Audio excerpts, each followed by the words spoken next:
Welcome to Newsmax TV. I'm Kathleen Walter. With us now is former GOP presidential candidate, the former Speaker of the House, and the current host of CNN's Crossfire, Newt Gingrich. Speaker Gingrich's most recent book is Victory at Yorktown. And Speaker Gingrich, welcome back.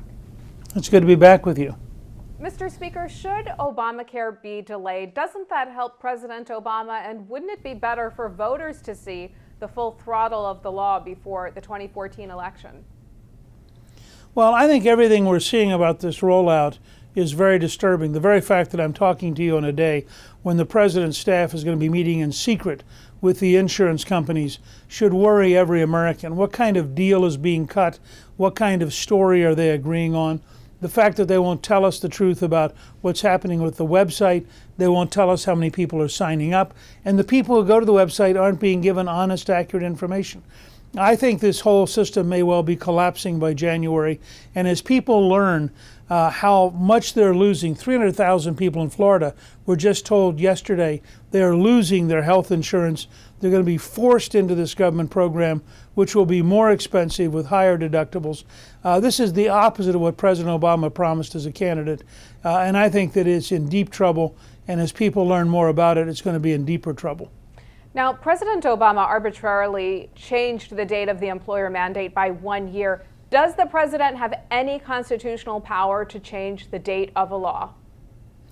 I don't think he does unless it's written within the law, and I can't quite tell from the lawyers I talked to whether or not he could do that. I am told that he could postpone the tax on the individual mandate if they can't get the system to work, that was written into the law because they realize that it might all fall apart.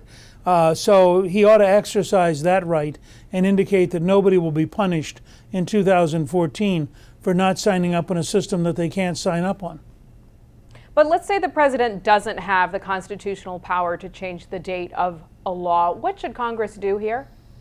Well, I mean, the first thing to do is for someone to simply file a lawsuit and say, take him to court and say, you don't have the right to do this. And this has happened a number of times in American history, and I suspect that there's a fair chance the court would slap him down if, in fact, he's clearly gone beyond the law. Now, some like Paul Ryan are calling for the resignation of Kathleen Sebelius. Congress will hold hearings to determine exactly what went wrong with that Obamacare website. Do you think Kathleen Sebelius should resign? Well, Senator Pat Roberts of Kansas was the first person to call for that. Ironically, he worked on the staff of Congressman Sebelius, who's the father-in-law to Secretary Sebelius. I think there's no question this is a disaster. It's a multi-hundred-million-dollar disaster. She's in charge of it. And in the private sector, when you have a disaster, you fire the person who's in charge. So I can't see any justification for her keeping a job that she has failed so deeply to do. Turning to 2014, Mr. Speaker, Richard Viguerie in the New York Times recently predicted a GOP primary bloodbath, saying that Republicans who voted to end the shutdown over Obamacare will face serious primary challenges. Do you agree with this assessment? Oh, I think it may happen in a few places, but I think I have a new book coming out called Breakout, which outlines how we can go on offense, how we can be positive, how we can bring the great breakthroughs that are occurring in the rest of society to Washington.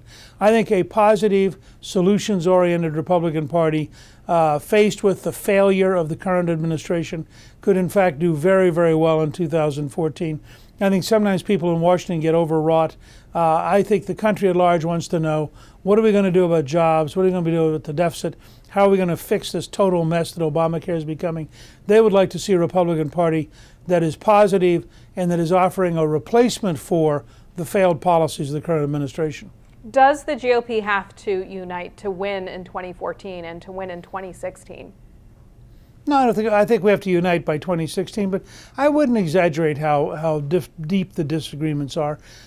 We have a news media desperate to set up every possible fight among Republicans, which consistently ignored the fact that 55 Democrats had voted with the House Republicans for clean continuing resolutions for specific parts of the government.